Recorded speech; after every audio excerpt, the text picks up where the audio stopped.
The waiting room at the Veterans Affairs Regional Office in downtown Cincinnati smelled the way all government buildings smell, like industrial carpet cleaner and old ambition. And on a Tuesday morning in late October, it was standing room only. Sergeant First Class Dominic Harwell, 26 years old, fresh from his second tour in Afghanistan, and still carrying the rigid posture of a man who had not yet learned to stand like a civilian, surveyed the room with the practiced efficiency of someone trained to assess threats in under 3 seconds. He counted 42 people, mostly older, mostly men, all waiting, all with the particular brand of patience that isn't really patience at all, but the exhaustion of people who have been told to wait so many times that waiting has simply become another form of living. Harwell had been assigned to the Cincinnati VA as a benefits coordinator 6 weeks ago, a desk job handed down from a colonel who thought the transition would be good for him. He hadn't asked for it.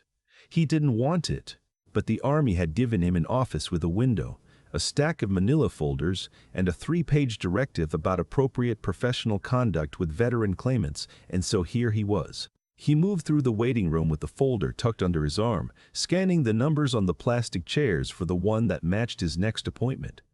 47. He was looking for number 47. He almost walked past the man entirely. He was seated in the far corner, near the window that looked out onto 7th Street. And everything about him was engineered, whether intentionally or not, to make your eyes slide right over him. He wore a canvas barn coat that had once been olive green and was now the color of creek water. His trousers were dark and heavy, the kind sold in farm supply stores. His boots were work boots, resoled at least twice by the look of them, the leather creased in the particular way that only decades of breaking in can produce. He had a paper coffee cup in one hand and a folded magazine in the other. And he was looking out the window at nothing in particular, or at everything. It was impossible to tell. He could have been anyone, a retired postal worker, a hardware store regular, someone's grandfather killing time while a prescription got filled down the street. Harwell would have moved on, but the number on the slip of paper in the old man's breast pocket was 47, and so Harwell stopped and said in his best approximation of a professional tone, "Sir, I can take you back now." The man turned from the window. His eyes were gray, the particular shade of gray that comes not from age, but from constitution, from being made at a molecular level, from storm clouds and river stone. They moved over Harwell with a quality of attention that the sergeant had only ever felt from one other category of human being, his own drill instructors, the ones who could read your breakfast choices and your sleeping habits and your 3 deepest insecurities off the way you stood at parade rest. "Appreciate it," the old man said. His voice was unhurried. It had the quality of water moving over rock, quiet, but continuous, and absolutely certain of its direction. He capped his coffee cup with the lid and rose from the chair with the fluid economy of a much younger man, and Harwell caught himself recalibrating. There was no creak in the movement, no negotiation with stiffness. The barn coat swung easily across broad shoulders that, under the drape of the canvas, still carried their architecture. His name, per the file, was Arthur Voss. Age 68. Occupation listed as retired. Reason for visit: review of medical benefit claim, case number 7741C, open for 11 months without resolution. 11 months. Harwell had seen the file that morning. It was thick. 3 inches of paper with the particular heft of bureaucratic obstruction. He had not read it carefully enough, which was an oversight he would spend the rest of the afternoon examining with something approaching shame. He led Voss down the corridor to his office, made the appropriate introductions, offered water which was declined, and settled into the chair behind his desk with the manila folder open in front of him.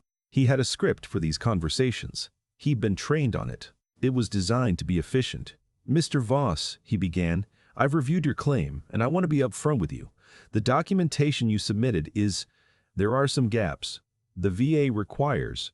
I know what the VA requires," Voss said, not unkindly, but with a finality that closed a door. Harwell blinked. "Sir." "The records they're asking for," Voss continued, setting the folded magazine across one knee with the deliberate placement of a man who was not in a hurry and intended to demonstrate it, "are classified. They have been classified for 31 years. I have submitted 3 written requests through the appropriate channels to have them reviewed for partial declassification for the specific purpose of supporting this claim. All 3 requests have been acknowledged and then administratively mislaid. He paused. That is not a gap in my documentation. That is a gap in the system. Harwell looked at the file. He looked at the man. He felt the particular discomfort of being the newest and least informed person in a conversation about a subject he had assumed he understood. With respect, Mr. Ma, Voss, classified records are. That's not something we typically encounter in a standard benefit review. The process, Voss said, was designed for standard cases. He said it without heat, the way a mathematics teacher corrects a wrong answer. Not unkindly, but without apology for the correction itself. My service record is not standard. The door to Harwell's office was open. It was always open during claimant meetings, per the directive. And through the open door, at a desk in the hallway that was visible at an angle through the glass partition, sat Patricia Okafor, the office's senior benefits examiner. She had been with the Cincinnati VA for 22 years. She was 61 years old. Originally from Lagos, with reading glasses she wore in a chain, and the organizational habits of a woman who had decided decades ago that the only way to survive the bureaucracy was to become better at it than the bureaucracy itself. She was not, technically, part of this meeting.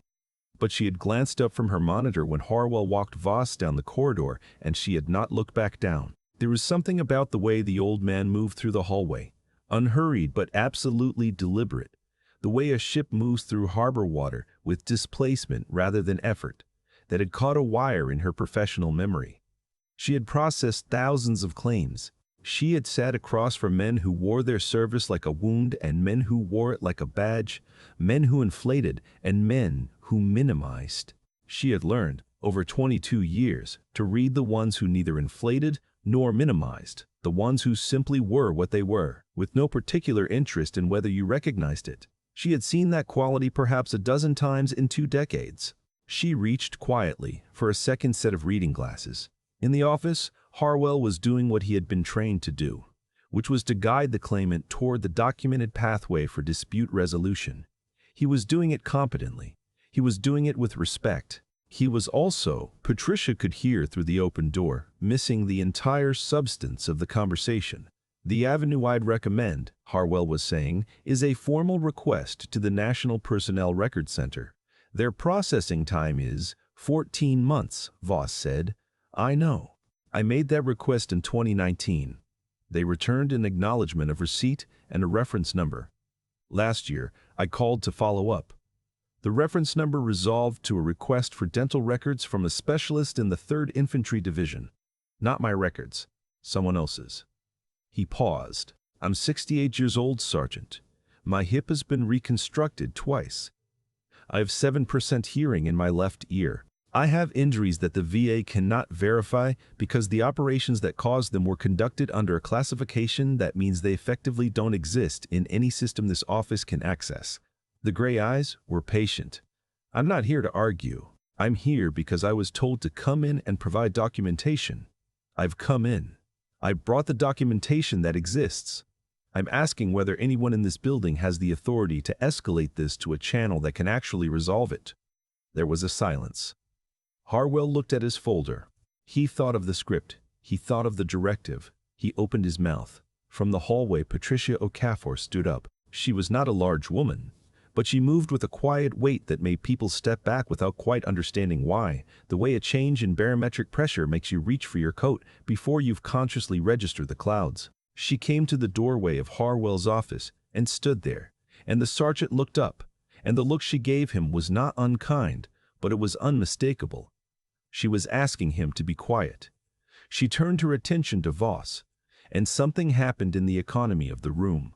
Harwell felt it, but could not have named it. It was as if the furniture had silently rearranged itself, so that this woman, 22 years a bureaucrat, was now the senior presence in the space, and the man in the barn coat, 20 minutes ago just a claimant in a waiting room chair, had become something else entirely. K7F41C, she said. That's correct, Voss said. You submitted a Form DD2870 in January, and a supplementary letter in March, and a secondary request through the Inspector General's office in July. Patricia removed her reading glasses from her chain, put them on, and looked at him over the top of them with an expression that Harwell would later describe to his wife as the look of someone who had just found the missing piece of a puzzle they had been working on for a very long time. "May I ask your MOS?" she said. Military Occupational Specialty, the numerical code that told the Army what a soldier did. A fraction of a pause, not hesitation, consideration. "My primary MOS was 18F, Voss said. Harwell didn't know what that was. Patricia Okafor did. Her hands, which had been moving toward the keyboard, went still. 18F was Special Forces Intelligence Sergeant. It was not a common designation. It appeared in less than a fraction of a percent of the files that crossed a standard VA examiner's desk. It existed at the intersection of two worlds that were, by definition, constructed not to intersect, the documented and the undocumented, the officially recognized and the officially unacknowledged. "And your unit," she said quietly. "I'm gonna guess it won't be in the file." "It will not." "And the operations referenced in your medical claim, conducted under Title 50 authority," Voss said, "not Title 10, which is why the service jacket reads the way it does. The gaps are not errors, they're architecture." Patricia sat down, not in Harwell's chair, but in the spare chair beside the door. The chair intended for people waiting, because she was no longer someone who was passing through this conversation. She had become a participant in it. "Walk me through the injury timeline," she said. "Not for the file. Just tell me." And Arthur Voss, who had spoken perhaps 400 words in 40 minutes across 2 decades of VA appointments, each of them chosen with the precision of a man who had learned that precision is the only luxury a classified record can afford, told her. It took 20 minutes. Harwell did not interrupt. He was not sure afterward that he had breathed steadily throughout. The story was not dramatic in the way that action movies are dramatic. There were no explosions described, no cinematically rendered firefights. What Voss described was the kind of work that leaves no photographs and generates no after-action reports filed in any accessible system. Coordination work, infrastructure work, the patient and grinding business of operating in denied areas under cover identities for extended periods, of sustaining injuries that could not be treated in any facility that would log his real name, of a body slowly cataloged by years of that kind of living.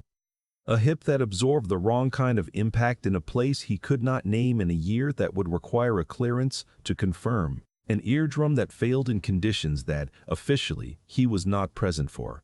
A shoulder reconstructed by a physician whose name was in a file in a building in Langley that no benefits examiner in Cincinnati would ever have cause to access. He described it the way you describe a house you lived in for a long time, matter-of-factly, with the particular intimacy of someone who knows every room and has no need to perform the knowing. When he finished, the room was quiet for a moment. Then Patricia Okafor took off her reading glasses, placed them on the desk, and looked at Harwell. The sergeant was 26 years old. He had been in the Army for 8 years. He had been in firefights. He had carried men. He had filled out the kind of paperwork that begins with the words "Incident Report" and ends with a casualty number. He understood service. He had thought, walking this man from the waiting room 45 minutes ago, that he was adequately equipped to have this conversation. He understood now that he had been inadequately equipped in a way that had nothing to do with training and everything to do with depth. The file in front of him, 3 inches of paper, 11 months of obstruction, was not a bureaucratic error. It was the predictable consequence of a system designed to process the documented attempting to account for a man whose entire career had been built on leaving no documentation. "I owe you an apology," Harwell said. The words came out before the script could redirect them. "I walked in here thinking this was a paperwork problem. It isn't." Voss looked at him with those storm cloud eyes. There was nothing in them that resembled satisfaction or vindication. There was something closer to recognition. The look of a man who had waited a long time for a room to simply see what he had been saying. "I don't need an apology," Voss said. "I need someone with the authority to file a Section 6 escalation to the Compensation Services Privacy Act coordinator in Washington.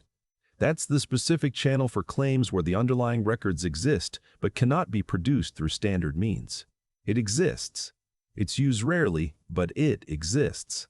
I've been trying to get someone in this building to initiate it for 11 months. Patricia was already at the keyboard. I know it exists, she said. I filed 2 of them in 22 years. She pulled up the form and looked at Voss. I should have been on this case from the beginning. I'm sorry it sat on the wrong desk. Desks get stacked, Voss said. No system works perfectly. The question is, what happens when the right people find it? Patricia typed without looking up. Her fingers moved with the certainty of a woman who knew the form number, the routing address, and the procedural footnote that allowed for expedited review in cases involving classified injury documentation. She knew these things because 22 years of work in this building had made her a student of its limits, and the limits of its limits, and the small, rarely walked corridors that existed precisely for situations the standard process couldn't reach. Harwell watched her work and understood, in the specific way that a person understands something they will think about for a long time afterward, that he had nearly failed this man completely, not through malice, not through laziness, through the confident application of tools that were not designed for the problem in front of him. He had looked at Arthur Voss and seen a claimant. He had looked at the file and seen a gap. He had followed the script and nearly escorted a 30-year career of classified service directly back out to the waiting room with a pamphlet about the National Personnel Record Center. He thought of the moment in the waiting room when his eyes had almost slid past the man in the barn coat, and something tightened in his chest. Patricia submitted the form, printed the confirmation, and slid it across the desk to Voss with the pen for his signature. Once I receive confirmation of receipt from Washington, she said, I'll flag your file for direct review. Given the nature of your service profile, there are provisions for an interim benefit authorization while the escalation is processed. I'll initiate that simultaneously. You should not have gone 11 months without coverage.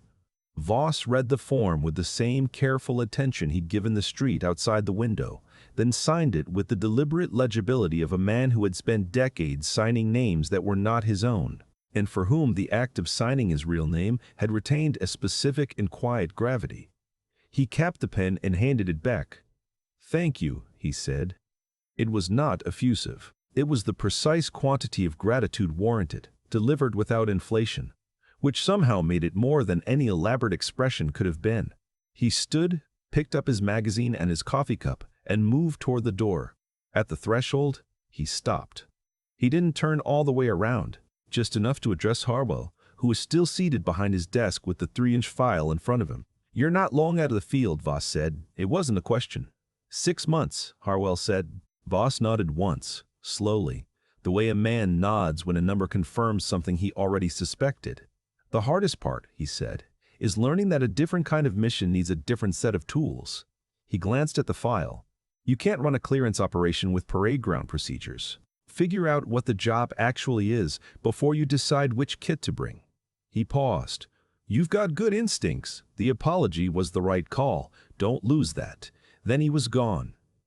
Harwell sat in the chair for a long moment after his footsteps had faded down the corridor. Through the glass partition, he could see Patricia back at her desk, already on the phone, her reading glasses back on her nose, her voice brisk and practiced, working the system with the fluency of a woman who had made it her particular business to know every door the system tried to keep closed.